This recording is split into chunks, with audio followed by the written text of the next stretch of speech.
یہ جو ہم ابھی شیری نے بتایا، ہمارا اتنا ہیلتھ کارڈ ہم لے کے آئے اور آپ اندازہ نہیں لگا سکتے کہ یہ غریب گھرانے کے لیے کتنی بڑی نعمت ہے. آپ اندازہ نہیں لگا سکتے.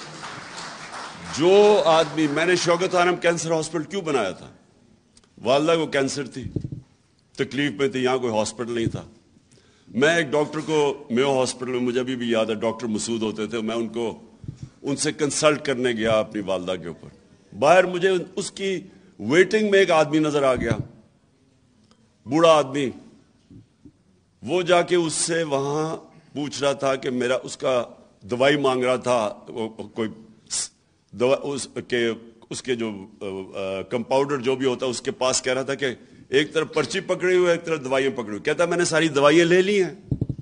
اس نے کہا نہیں، آپ نے نہیں لی، آپ نے ابھی یہ بھی لینی ہے. تو اس کی میں نے شکل دیکھی، بوڑھا آدمی. تو جب وہ گیا، میں نے اسے پوچھا کیا ہوا اس نے کہا یہ سارا دن مزدوری کرتا ہے اور ساری رات اپنے بھائی کے ساتھ بیٹھتا ہے جو کینسر سے مر رہا ہے. تب میں نے فیصلہ کیا کہ ہمارے جیسے لوگوں کو اتنی تکلیف، امیجن کریں بیچارے غریبوں کے اوپر کیا گزرتی.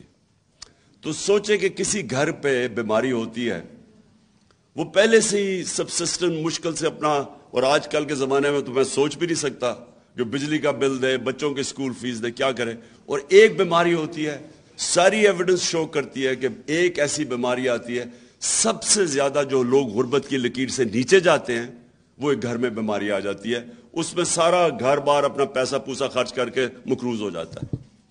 تو وہ ہیلتھ کارڈ انہوں نے بند کر دیا. اور وہ بے حسی دیکھیں ان لوگوں کی، وہ یہ کہہ رہی ہے کہ عمران خان کو فائدہ ہو جائے گا اس سے بند کر دو.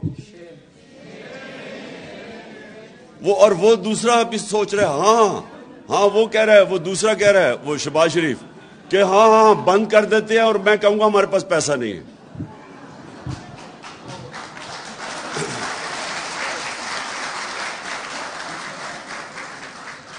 اچھا جی، دوسری چیز اکانومی. میں صرف اکانومی جو ہے نا جی، وہ کنیکٹڈ ہے فورن پالیسی کے ساتھ. میں سمجھتا ہوں یہ دونوں ساتھ کنیکٹڈ ہے.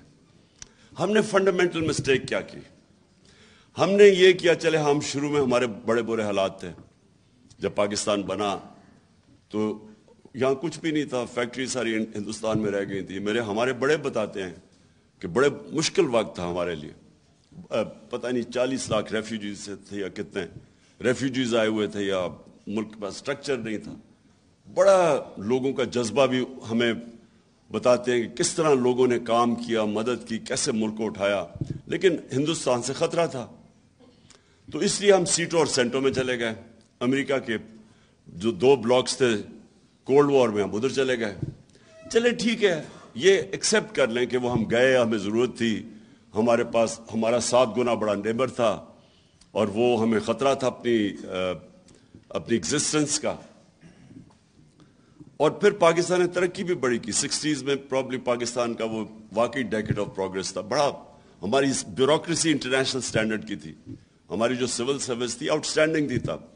اور سول سروس اور اس نے، اور جو اچیومنٹس ہیں ہماری آؤٹ اسٹینڈنگ، بلکہ یہ سارے علاقے کے اندر پاکستان کو مثال بنایا جاتا تھا 60s میں، جو ملک سب سے بہتر ڈیولپ کر رہا ہے. لیکن اس کے بعد کیا ہوا؟ ہمیں وہ ہمارا جو غلط راستے پہ ہم نکل گئے. ہم نے بجائے یہ سوچنے کے کہ ہم اپنے آپ کو انڈسٹریلائز کریں گے، جو 60s میں ہو رہا تھا، نیشنلائزیشن آ گئی 70s میں، انڈسٹریلائزیشن چوک ہو گئی ہمارے بینکرز بڑی کوالٹی کے تھے. BCCI بن گیا جب انڈسٹریلائز کیا، اور BCCI دنیا میں کوالٹی کا بینک بن گیا. تو ہمارا ملک اس وقت اوپر جا رہا تھا. غلط طرف چلے گئے، ویلتھ کریشن ختم کر دی نیشنلائزیشن سے. اور اس کے بعد جو 80s میں ہم نے یہ سوچا کہ ہم اگر کسی اور کی جنگ یا ان میں شامل ہو جائیں تو اس سے ہمیں ڈالرز ملیں گے.